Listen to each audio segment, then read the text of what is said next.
All right, good afternoon, and welcome to the Patriotic Dragon radio program, the show to bring open, honest, thoughtful conversation back, allowing individuals and groups to be a part of a better, brighter future. As always, the views expressed on the program are not necessarily those of the guest, WYYZ, Pickens GOP, or the sponsor. The sponsor this month is Victor's Nails in Jasper and Solar Nails in Marble Hill near the Foothills Plaza. Stop in to see Tony and Helen at both of their locations for all your nails, tanning, manicure, and pedicure needs.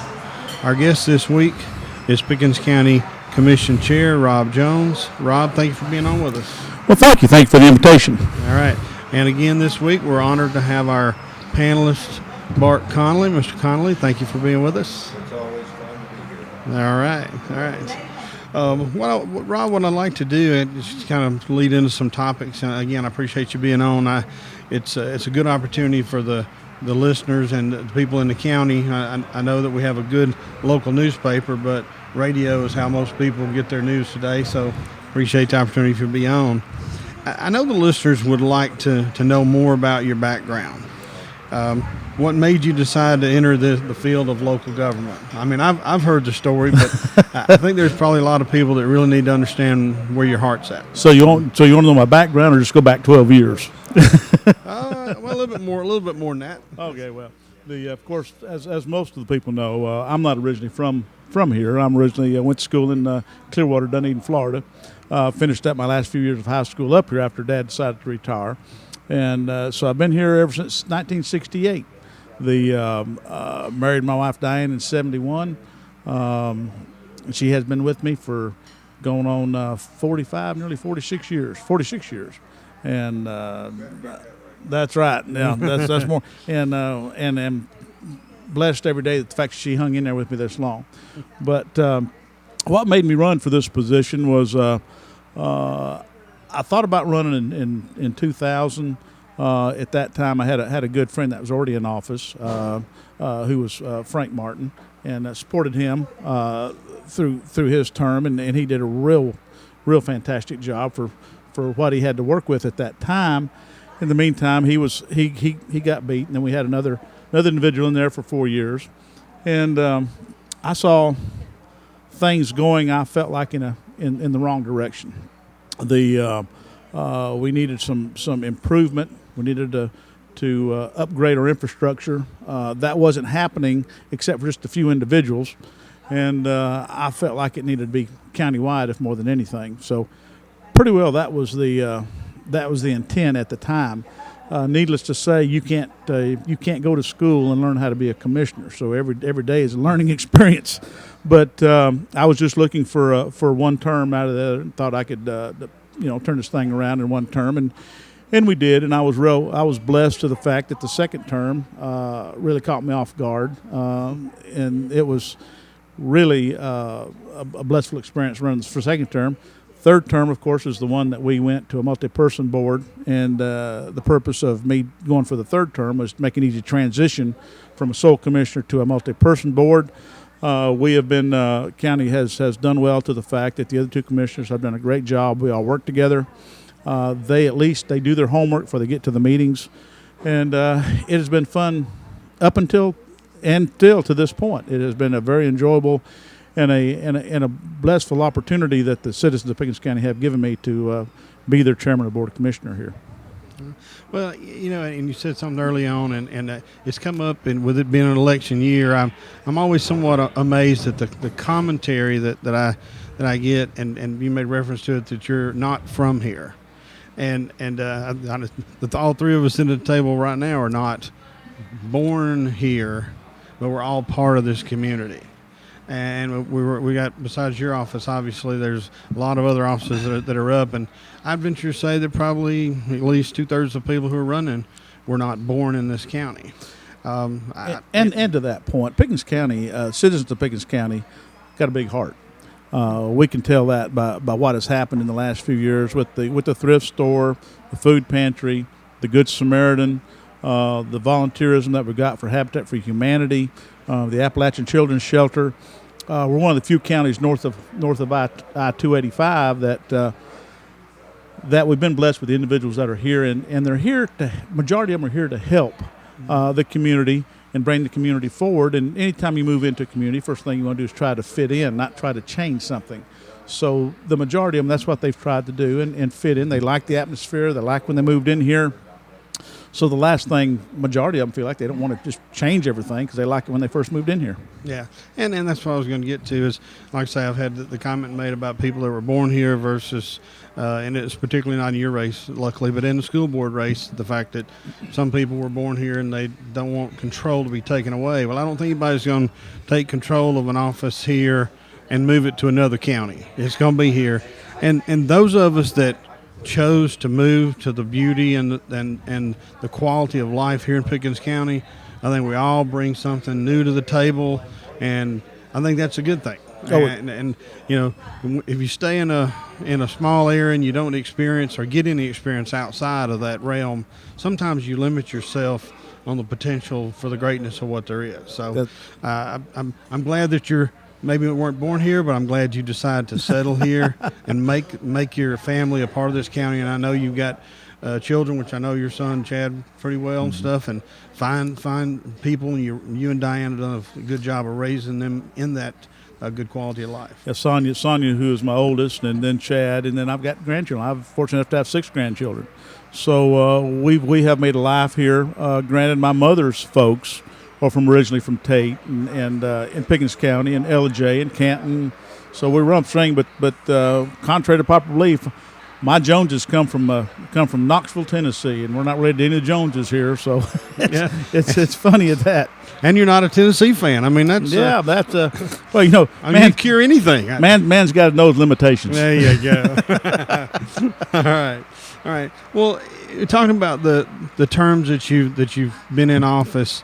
You know, what has been the focus or your focus this past term that you're most proud of? This past term was the what had been done the first two terms was the fact that we were trying to build infrastructure up. And what I mean by infrastructure, not just water lines, not just roads, but it was the quality of life here in Pickens County.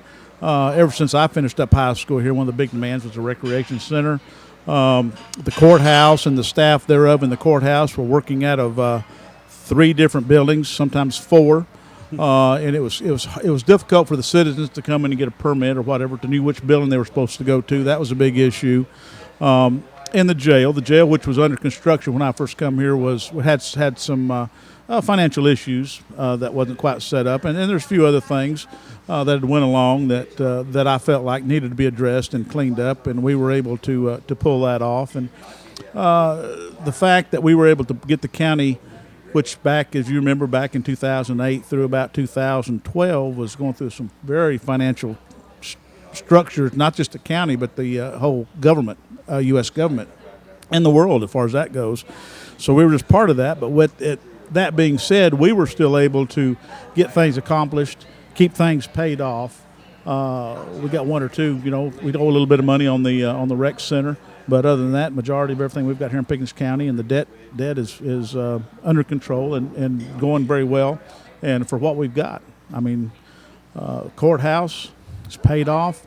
We consolidated, got rid of some old buildings, did that. We were able to pull the trigger and go ahead and build a rec center, which has been a big benefit. We were able to consolidate government on the administrative end and buy the old Pickens General Hospital and consolidate all administrative services under one roof, where you want to come in and get a building permit or a business license. It's a one-stop shop.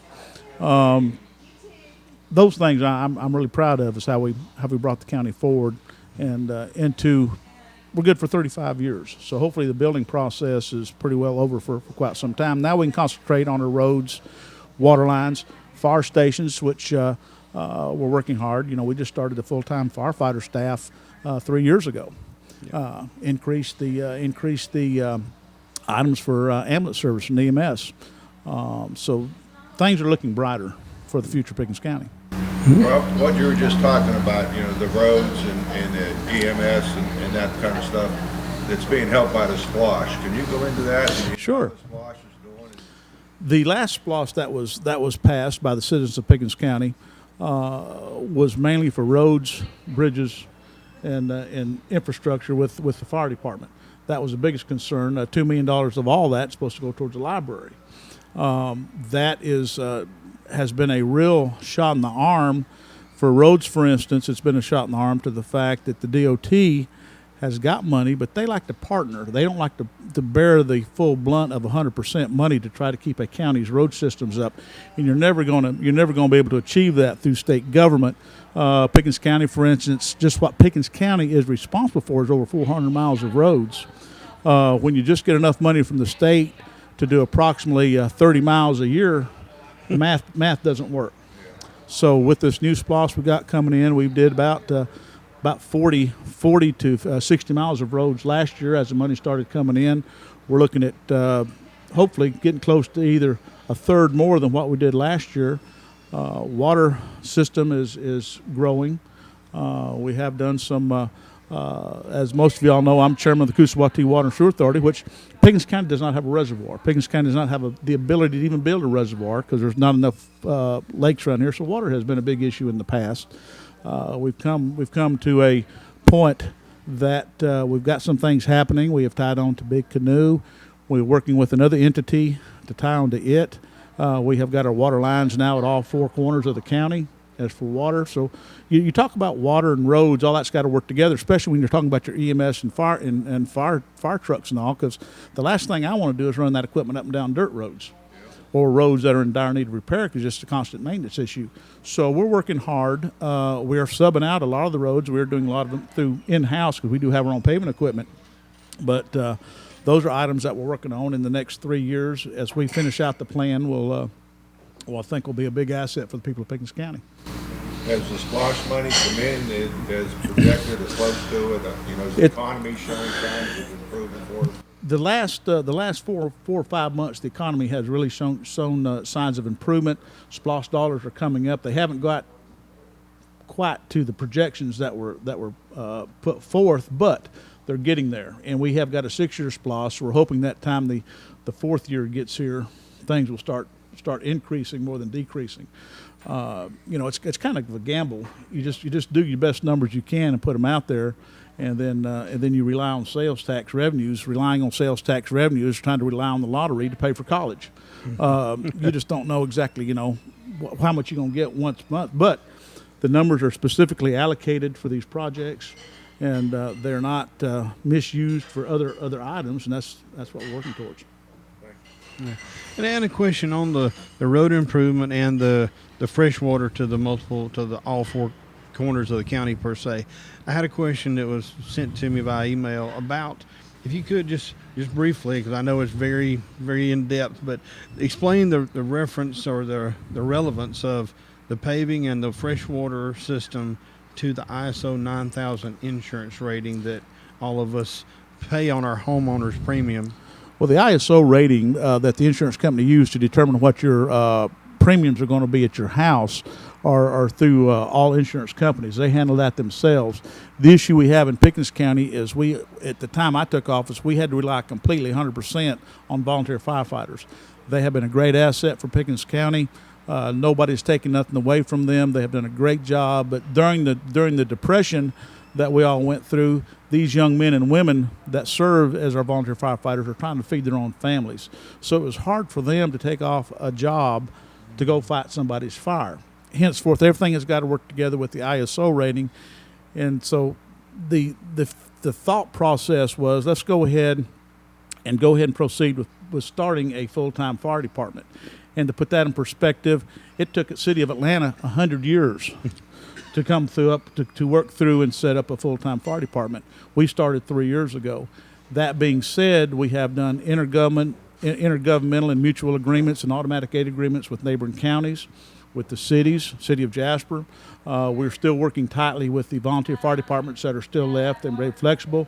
We've got a full-time fire department now at Station 11, which is over at the airport, that houses ambulances as well as we got a helicopter out back. How many counties can boast to that? We've also got Station 5 up there on Cove Road there across from Bent Tree that houses fire trucks as well as ambulance service there. And we have consolidated with quite a bit of planning, but we have consolidated the fire and EMS together. where we can utilize the staff that we got, because staff is limited. Whether you're anytime you're up here in North Georgia, and they can go down to Sandy Springs, Cobb County, whatever, and wind up making $2 or $3 more on the hour. You can't blame them for that. They're trying to feed their families, but we're trying to build it up to the fact that we are working hard to a full-time firefighter staff here and EMS staff for Pickens County, and that being said, that's going to wind up bringing our ISO rating down as we go forward, because we've still got 2 areas of the county that are ISO rating of 10, which means that you have no coverage whatsoever. So we've been in the process of trying to find, and we've spotted a couple pieces of land on the southwest corner of the county for the Salicoa area, because they're an ISO rating of 10, to see if we could purchase the property and then go ahead and start building a fire station there and working towards plans to get it manned, to get equipment in it. That's about a 1.5 to 2 year process, and that in turn will bring those people's homeowners insurance down thousands of dollars. I want to make it work, but that has got to work together along with the paved roads, because I don't want to tear the equipment up, getting it in and out of a lot of these places, and along with the water system with your fire hydrants and all that, not counting the people will be able to tie onto that county water to use for their residential systems. All right.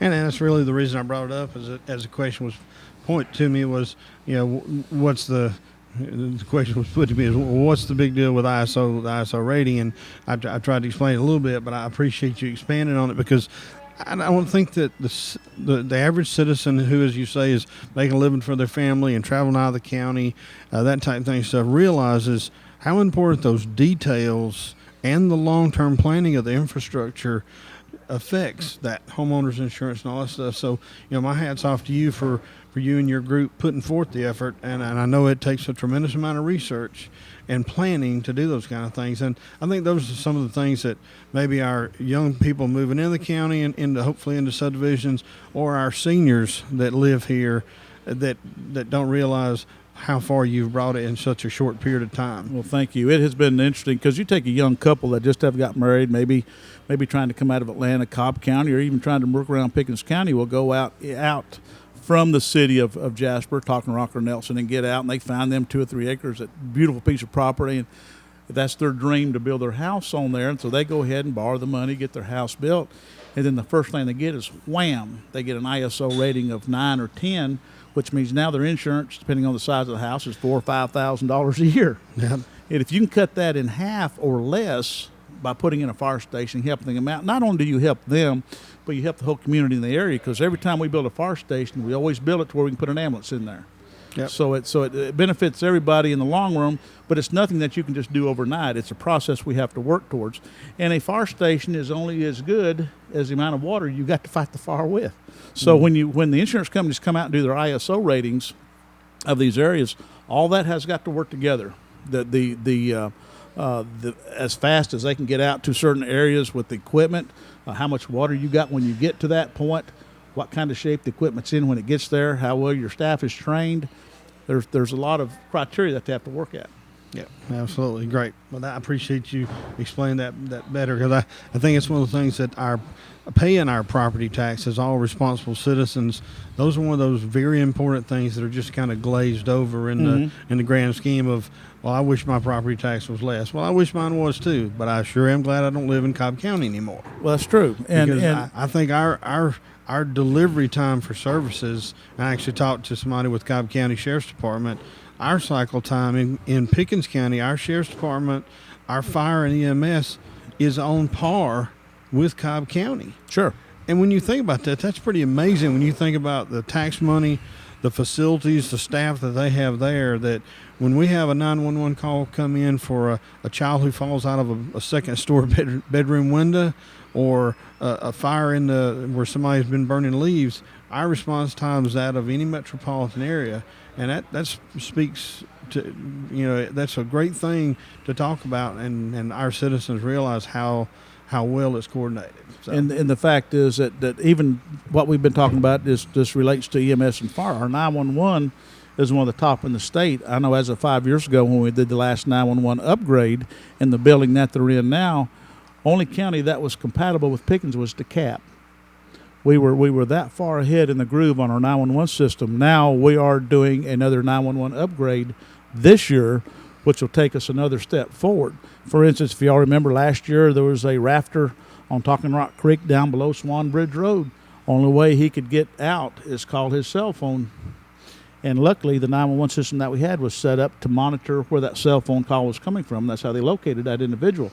Those type of systems we love here, especially at my age. I'm 63. I'm liable to keel over out there on the backside of the farm somewhere. I just like to where I could turn my cell phone on and somebody come and find me while I'm laying out there because I don't have enough strength to use the phone. You don't never know when something like that's going to happen, but we want to be prepared.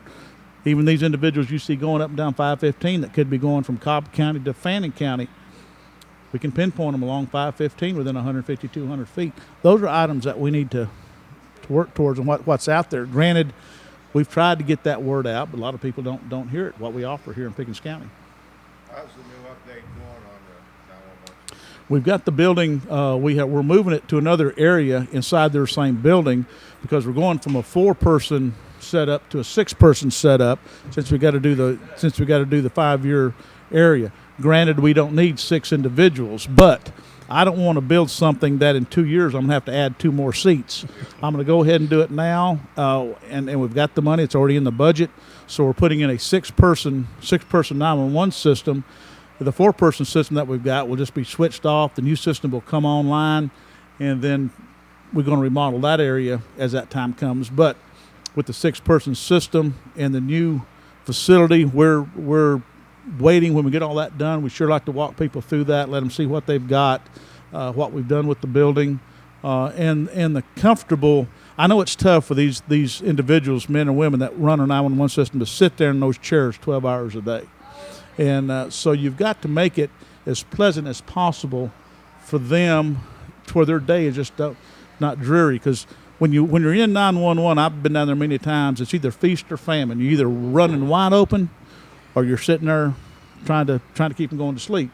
And they do a great job, these kids do, and they do not get enough thanks, in my opinion, from the public for what they have to put up with at 911 and the calls that they get, because they get everything from house fires to EMS calls to some people call in and want to know how to cook something. I mean, it's really interesting on some of the calls they get. I've been fortunate enough to have a tour of the facility, and it is a job that you have to be a certain individual to be in that situation for 8 to 12 hours a day, just taking care of business. Because first couple minutes there were no calls, and all of a sudden the phones lit up. Yeah, it's and people don't understand. Not only do the only Pickens County 911 system works for the Sheriff's Department, the Fire Department, and the EOC, but they also handle calls for the City of Jasper, Talking Rock if they need anything, and sometimes the City of Nelson, and some State Patrol calls come through there. So you never know what it is, but they handle everything that goes through in Pickens County, and I'm really proud of them, what the job that they do. Yeah, and on a day like today, as we're taping the show, it came down a torrential rain, which means there's oil on the road, and I'm sure that the phone has already rang at 911. I have no doubt. Yeah. I have no doubt. Okay, and just to kind of touch on where we are in the county as far as facilities and that type of thing. I know that the jail's finished and it's paid off. The administrative consolidation, that part of it's taken off, and I know we've had some. We're having some changes in some of the buildings, and which is going to help offset our citizens' cost by a state entity renting some property. Can you tell us a little bit about what happened there? I can tell you a little bit. The building next door that most of us that have lived here for years know is a Dr. Jackson, Dr. Hooker building. Pickens County had purchased that for the purpose of when we got ready to do the courthouse construction, we wanted some areas to move people to get over that 14-month building process. Now that has been completed, the courthouse is up and running. We've got a building sitting there that's just been used by, just a few here and yonder. We have been approached by a certain state agency, I'm just going to leave it at that are very, very interested in possibly leasing that building from Pickens County. They need just a little bit of an upgrade, which is not going to be that big of a deal. But that building is 8,400 square feet, right next to the administration building, and it looks like it possibly could be the fact that we could be leasing this building by the state licensing authority for this particular department, that they would be bringing everybody in and not being crowded in 2 or 3 offices for the children and some of the adults of Pickens County to benefit from that, which means that if we get this particular set up, then we'll have the administration building there on that same property. We'll also have Appalachian Children's Shelters on the same property, Habitat for Humanity is on the same property, CARES, the food pantry is on the same property, thrift stores on the same property, Good Samaritans on the same property, Public Health Department. We have a one-stop shop. And bringing this building over there, and if this works out well, not only will the county receive financial benefits from that, it will be more convenient for the citizens instead of having to drive from one end of town to the other. Everything's in one location, such as it is now, to the fact that downtown courthouse, everything in the courthouse is just judicial only. Everything in administration building has anything else to do with Pickens County. And when I found when you had read reference to it a few weeks ago in a conversation, that's to be able to centralize the same types of services and be able to have that foreplanning and foresight to utilize it. Because I know there's counties all around us that have empty buildings they have no plans for, and really have never even brought it into the conversation about turning around and subleasing or leasing it out. And that's a good utilization of county property, and I'm glad that you're doing it that way. Well, I can remember back when I moved up here. We moved up here in '68, and through those years and through running the company that I was involved with for quite a few years, it seems like we elected a commissioner every 4 years, and every time we did, the first thing was space allocation. Well, we wound up with, as you remember, we had the old courthouse, then we had the federal building, then they bought the old sidebar grill. There were some buildings across the street that they had rented at one time. There's the old courthouse annex that sat behind the building. There's the old Jasper Depot, had some offices in it at one time. I mean, we were just from pillar to post, and every time somebody would come in, they'd have to wind up buying a new building. The plan that we had put forward back when I was sole commissioner was the overall plan that I wanted a 35-year or longer term with infrastructure or the buildings thereof. That way, whoever takes my position or the other 2 commissioners' position for the future should not have to worry about space allocation for approximately 30, 35 years. Even where we're at with the administration building, heaven forbid they got to build, they can build on there. There's 6 acres. They can add on to the wings. That building is designed to add on to. And yes, it was the old Pickens General Hospital, but that building was built under the Hill-Burton Act, which is somewhat tornado-proof, hurricane-proof, and earthquake-proof to a certain extent. So it's a great building. We had 2 engineering companies survey it out. But anyway, those are things that I tried to work for, because what aggravates me is as soon as somebody else gets elected, we need to move somewhere or build something else. I remember a lot of times back in the 70s and 80s, citizens didn't know where to go to get their car tags from one year to the next. So it was kind of an interesting concept. Now, that should be over with for quite some time to come. Now, granted, the way Pickens County I see is going to grow in the next 7 or 8 years, we might have to put some satellite offices in different areas of the county for the future. But that's hopefully that'll be for somebody else to make that decision as we go forward in the future. Okay. All right. And then as far as the we got our MES, and I know we've had at least one replacement of a truck in the past years or so due to a fire situation. But how are we set as far as our fleet in the county? What's the situation that we're at there as far as purchasing versus leasing and that type of thing? Well, we do both. We purchase and lease. The truck that was in question was the one that it had nearly 300,000 miles on it, fortunately. So it was almost broke in. Almost broke in. Fortunately, the 2 individuals that were in it did not get hurt. That was the biggest thing. You can buy another truck. I really don't want nobody hurt. But anyway, the fleet, we try to keep it rotated out as we do the ambulances. We've got a program that we rotate the fleet out. Some of the equipment we lease from different entities and use it. And if we want to keep it, then you can buy it at the end of the lease. The money of the lease goes toward the purchase of the equipment. So that's how we handle it. We went from 38 individuals in the road department down to 20.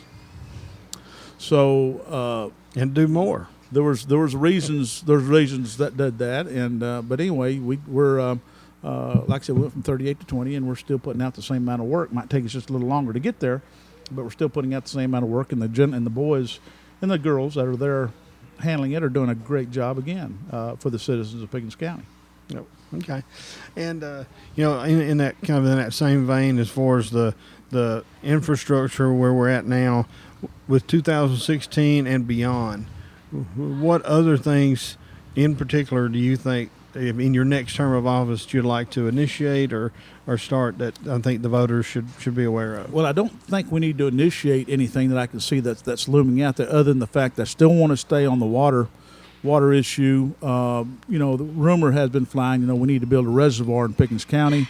That's all. I mean, that's good. That's good PR. Man, I love to do that. Minimum cost, and very minimum. The prices went up, but minimum cost to build a reservoir in Pickens County is $4.50 a gallon. Could run as much as $8 a gallon, depending on who's got the property, how much water you can get. But you're talking about millions and millions of dollars for a reservoir. We have got areas in Pickens County that we can pull water from, and I can't elaborate at this time on some of that. Henceforth, I'm sitting on I'm the chairman of the Coosawattee Water and Sewer Authority, which is a 4-county entity. The reason why we formed that was to give the 4 counties that surround Carter's Lake the ability, when it becomes available, hopefully, to pull water out of that lake. That lake was built with a 13 million gallon, what they call storage capacity or reserve. They like to call it storage capacity a day. So in theory, these 4 counties could get together, build their own treatment facility as a centralized authority, and then a county that needed water, whether it be one of those 4 counties, could purchase water from this group for future use. There's things right there. The biggest thing I'm looking at for the future of Pickens County is fire and EMS. Okay. That has got to keep going. We need to keep working on our pay scale. The fire department and the EMS side, excuse me, and our 911 side we've got to keep that a valid institution, and fire protection is a big thing. Okay. All right, Bart, anything you want? Going on to fire protection, I know it's very hard to get volunteers, but even for paid firemen, it takes a long time to train someone to be a fireman. Sure. How does the county handle that, or how have you handled it? And the ones you've hired, did they come from the volunteer force that had been here for years, or did we recruit them from elsewhere? Well, a lot of them did come from volunteer force. They were able to be volunteer firefighters, and they were able to bring them up as we started opening up slots to bring people in. In my opinion, they had first shot at the job if they wanted it. Again, we still use a lot of part-time people from other areas of the state, around Smyrna, Cobb County, City of Canton, those areas that'll come in and work part-time, whether it's firefighting or EMS. And we use a lot of part-time individuals for that, but we need to grow. We need to grow that whole organization, and we're working at that. But I can't do it. I can't do it overnight unless everybody wants me to raise the millage rate, and I definitely don't want to do that. No. Please don't. Well, and that kind of leads into the 800-pound gorilla in the room.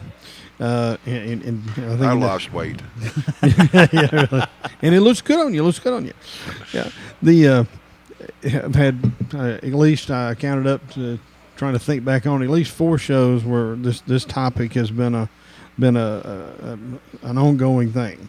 The senior tax exemption has been a very big topic this past year. What decisions and parties need to go into, I won't say making a change, but analyzing the benefits, the shortfalls, the possibilities? Because me personally, and of course, I'm not on that side of it, but I've got a fairly good financial sense. I don't see it at this point a way for us to do it. But who are the parties and decisions that need to go into taking a true hard look and either tabling it or moving forward with that? Let me first give you a brief history. Number one, Pickens County has got a senior tax exemption. Mm-hmm. Granted, it's $25,000 or less as your annual income over the age of 62. There is approximately a little over 600 families that qualify for that at this time. Now, all that being said, I agree to the fact that we need to do something or look at the senior tax exemption status again. The whole issue that I'm looking at, I'm no longer sole commissioner. So it falls into the fact that the other two commissioners got to be involved, but also, and a very important also, is the school board's got to be involved. Contrary to what they have been told, contrary to what you read, if the representative who really has to run with this thing comes up with a plan without any input from the school board or the county commissioners, it could be a disaster. Henceforth, if you really want to look at some way not to do it, is look at Gilmer County, but it could be a disaster, and we do not want to do a knee-jerk reaction. The problem you have, or the issue you have, it's not a problem. I think we'll come up with a plan eventually, but it can't be done quickly. But the issue you've got is when you take A plus B equals C. Don't care how you look at it. C is your constant. It takes X amount of dollars to run the school board. Now, if you want to work on C, then a certain group needs to go to the school board and get them to look at their budgets. I know they're probably going to tell you that they can't do nothing with it. It's state funded, but there's other counties that think out of the box and able to do that. So C has got to be worked on first. You got to see if that is surely a definite answer on how you can tweak it down is work through the school board, because the county commissioners don't have we can't. A school system is their own entity. On the other hand, if you go out here and do a knee-jerk reaction, you're going to say, okay, we're going to give all the seniors over the age of 65 100% school tax exemption. You got to figure out what you're going to do. If you do it for a house, no matter what it costs, and an acre and a half of land it sits on, the people that have to make up the difference are your industrial, commercial, retail individuals that are in your county, and the people within the age of 18 and 65 that I talked to an individual from Gilmer County that helped put the Gilmer County thing together, and he admitted that they goofed on theirs. But anyway, that's another story. But what you got to remember is if you take the money away, those individuals' taxes, this is his statement, not mine, went up a minimum of 5%. So whatever your school tax is, you can figure it going up a minimum of 5%. Some areas up in Gilmer County went up 13 to 18%. You can't get, when you work with the tax assessors do not have the ability to know, when you look at the overall numbers of a county, who's 65 or not. So you don't want to do something blindly.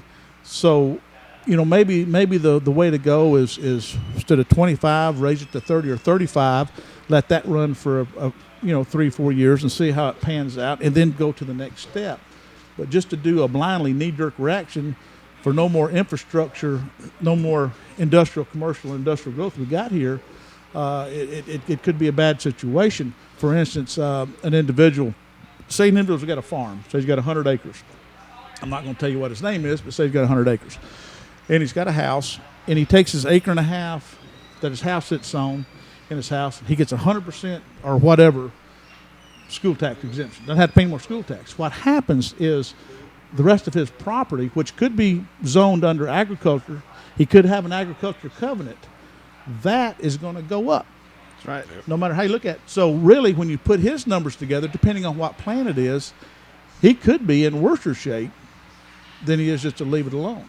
Yeah. Or he could be in better. We don't know. And that's what's aggravating, is you can't nail down the numbers. And everybody just wants to do it, because they think that Pickens County has got all this money. I don't know. They need to talk school board, because 73% of the budget is school system. Yeah. I'm not beating up on school board, but they need to be part of the process, because they're going to be the ones at the end of the line when that money is not there. They're the ones that's got to raise the millage rate to make up the difference. Yeah, so they need to be part of the process. Yeah, and that's really what I wanted to get back to for those groups that are concerned and want to work through this. And it's not a demand and it be changed. It's a matter of working through it and citizens be involved in the equation and the solution.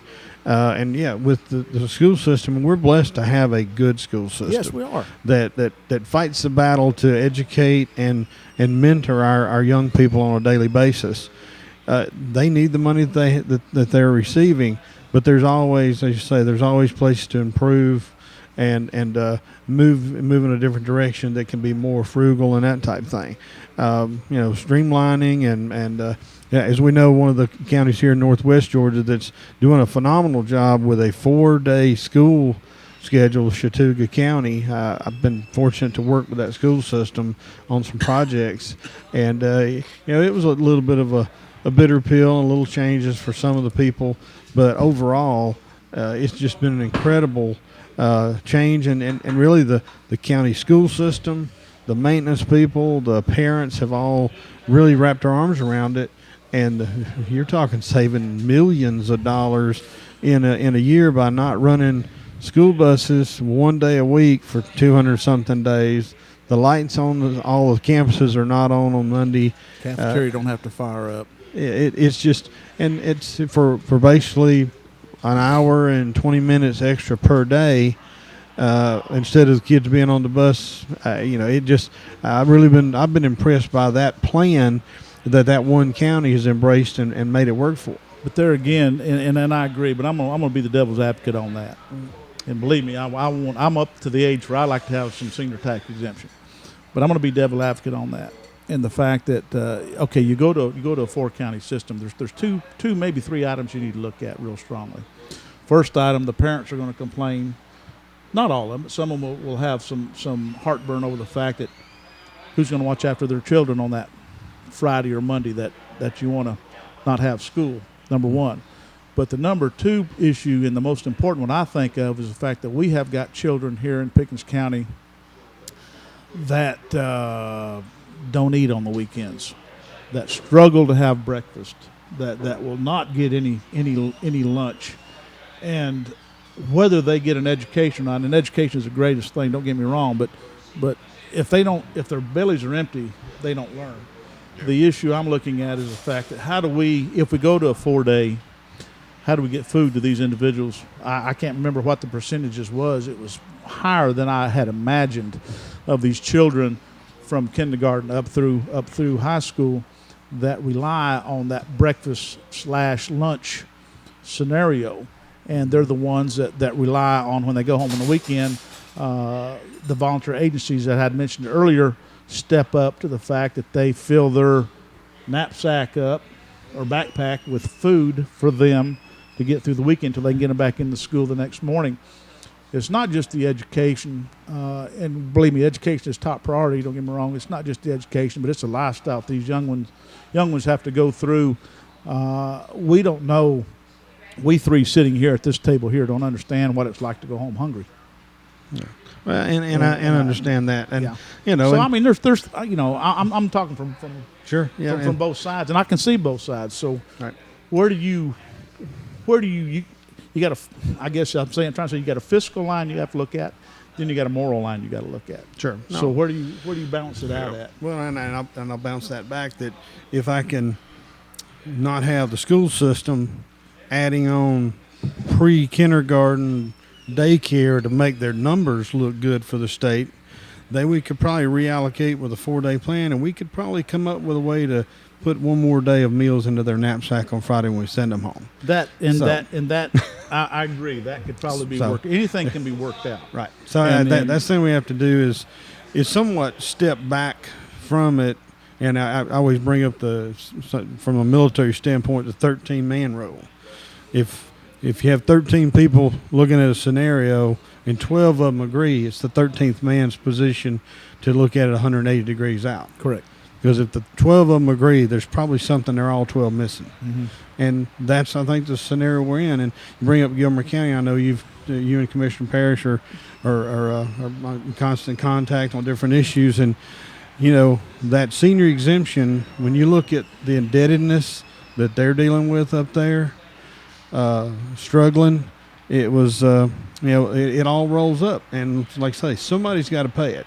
So to develop a good budget with a strategy that may taper down that budget by making implemental changes there, that in turn would allow for a step-by-step rollback in some of or increase in the senior exemption. I think those things have to be done simultaneously, because the budget has to be established, and then the revenue stream to fill the budget's got to be done. Correct. And so I think for those people who really want that senior exemption to be increased or changed, not only as you've done and show up at the Board of Education meetings, but make sure and walk in that central office and make the people there know because as a lot of people I think have found out in the last 8 months as we've gone through this, that Board of Education, those 5 members or 6 members that are involved, their power is fairly limited. They're there, but there's so many things they're not allowed to do. But that central office is where everything starts and ends. And you make your concerns known, and also if you've got a plan, put it in writing and submit it to them. Sure. Sure. And I think I'd like to see more citizens do that instead of. It's easy to pick up the phone or send an email and complain, or write a letter to the editor, but solutions. Or you send your plan in there, and it doesn't. When you look at the overall scope, it sounds good on the effort, but when you really delve into it, just because I don't agree with your plan, to jump down my throat because I don't agree with your plan, there's a reason why, and you have to work through these efforts. To be strictly, this is the plan, this is BG how it's going to be. I'm sorry, I don't. Yeah. You can lead me, but you can't push me. Yeah. And along that same line, I say to those same concerned citizens who want that, the one thing that we could all do, and hopefully we all do it, but I suspect we keep our own little piece of paradise hidden from a lot of people, is we need to talk about the benefits of living in this county, how much better it is than other places. We need to encourage families to move here, buy land, build homes. We got good quality builders in this county, and we need to encourage businesses, small, large, distribution, manufacturing, to look at this county. It's easy to say, "Oh no, I don't want that in the pasture next to my horses," but if you don't, then you're going to pay more for the pasture for your horse. Yeah. So there's a balance there, and I just like to encourage. There's the right kind of development that we could do here. There are a lot of industries, and I had something put to me this week and just to kind of roll into this, today is day 40 for the state officers, and we're going to have some of them here on the show the next week or two. But your job and the other county commissioners, it doesn't end today. You don't get a break, and you don't work for 40 days of the year and then go visit and gather information. You're doing the daily work to run the county, make sure and balance the books, and plan for the future and work through it. So I personally want to thank you because I've got some insight into what your job is, and I'm proud of the job that you've done. Well, thank you very much. It's been, and granted, it has been rewarding. It's kind of like running your own business. Even when you run your own business, you're going to have a knucklehead or two. That's the way it is. But you can get through it if you can sit down and talk to them, and they're open-minded. You can get through any issues that they've got and come with some sort of amenable solution. Okay. Well, one other thing I want to just get your opinion on, and that is, how do you, because this is something that came up down at the State House, and actually something that I've been talking to some of our legislators about. How do you feel the state will or would handle new calls for redistricting with us, Pickens County, being split between the 9th and the 14th districts? I hope in 5 years we can. Hopefully, before the 5 years up, we can get with our representatives and try to get that resolved. Pickens County being in 2 different districts, it's been a little aggravating, to say the least. I think they could capitulate and get this thing either on one side or the other, keep our boundaries in.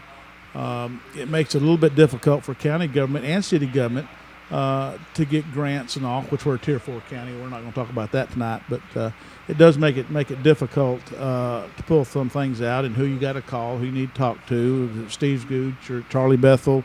Granted, they've been good to help, but it's just the aggravation of the county split in half, and where do you go for help? Mm-hmm. Thank God they haven't split us in half for a DOT type scenario, but that could be interesting for the future. Anything, Charlie? Yeah, no, just the split, the 9th and the 14th, and then you go with the 51st and 54th district at the state level.